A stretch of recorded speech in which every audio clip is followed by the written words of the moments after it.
around my story. My life has taught me that each one of us has more than one face.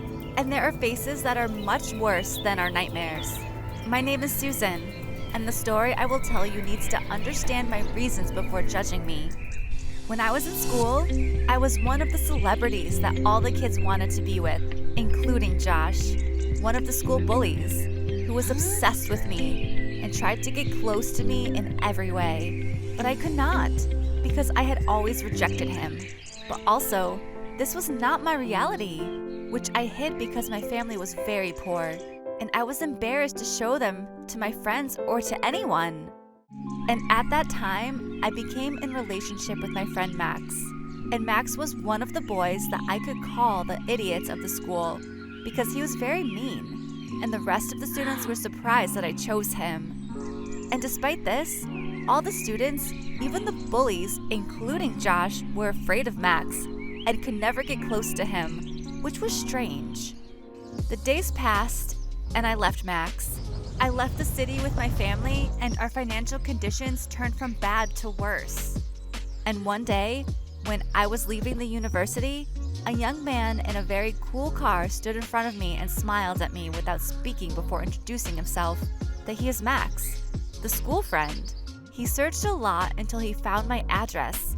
Yes, this is strange, but the splendor of his car and the surprise of the situation made me forget everything, and then we became into a relationship again.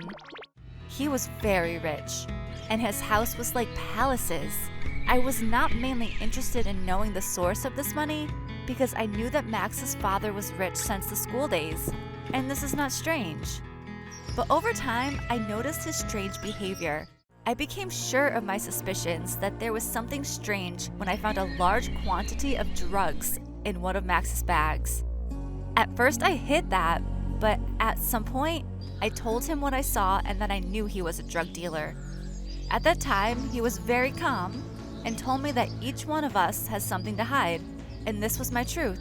I was just a girl who had been lying that she was someone else all her life. But I couldn't bear this situation, and that's why I called the police. They came to Max's house and arrested him and his men, except for a group that managed to escape. They gave me a big financial reward because Max was one of the most dangerous wanted drug men, but I lost Max forever. Of course, it was not true love, but this does not prevent that it caused me great pain. I decided to leave all this and go back to my family, but I did not find them and received a message. My family was kidnapped by Max's men, and they asked me to come to a place on the outskirts of the city if I wanted to see them again. Everything collapsed in my mind, and I felt like I was in a nightmare, and there was no solution for me other than to listen to their words and go to that place. There, Max's men came out to me with my family in handcuffs. For a moment, I was about to cry, but I held on. Immediately, the shooting started between the police and Max's men, as I told the police what happened and they were hiding in the place. At that time, a bullet hit my brother. The gangsters were arrested while I broke down. And I met Josh again, the school bully in the past, who was then one of the policemen who arrested the gangsters. The bullet that hit my brother caused his death, and I lost one of the closest people to me. But Josh never left me after that, and I got back in this ordeal.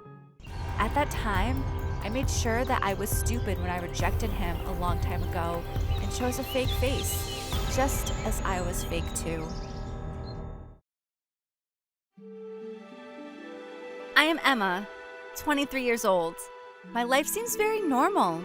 A girl has many friends, goes out, and laughs all the time. I wish my life is really normal as everyone, as I was able, with the help and support of my mother, to live a very normal life to a large extent. Lama and Mary are my best friends, and they are the two who know the problem that I suffer from since my childhood. Now, I've been dealing with the situation simply because I get used to it, but I have been going through different periods in my life, times when I really feel that I love food and eat happily, and feel the pressure of eating, and sometimes I hate eating in a terrible way, but I cannot stop eating. And what happens to me when I eat while not desiring food, it is very ugly, disgusting, stressful, and also vomiting. After that, I will have to replace this food because I am hungry again, and it may happen again, and I keep repeating this. Then I reach this condition. I have to stay at home for a period of up to a whole week. Mary and Lama used to spend with me most of the time. We used to play and laugh and watch movies, and they tell me what happened in college. James was the person I liked the most to go to college to see him, even though I knew that he did not notice me at all. I kept watching him from afar and wanted to give him some of my food and share it together, but I never thought that I could take a step.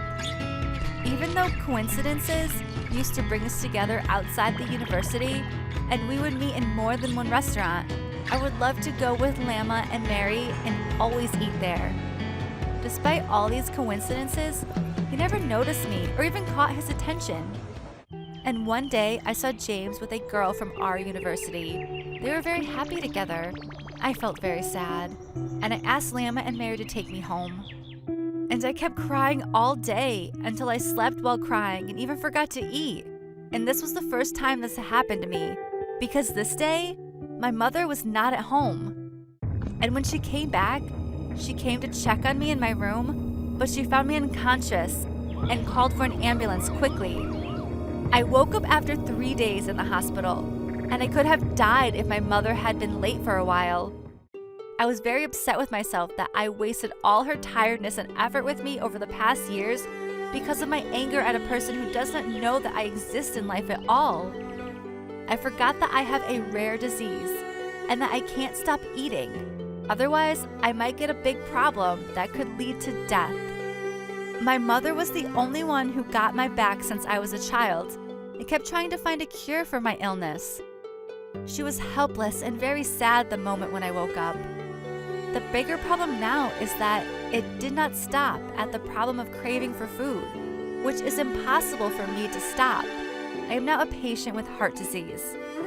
I saw the doctor saying to my mother when she was broken down, and this is one of the many problems that naturally occur because of my illness.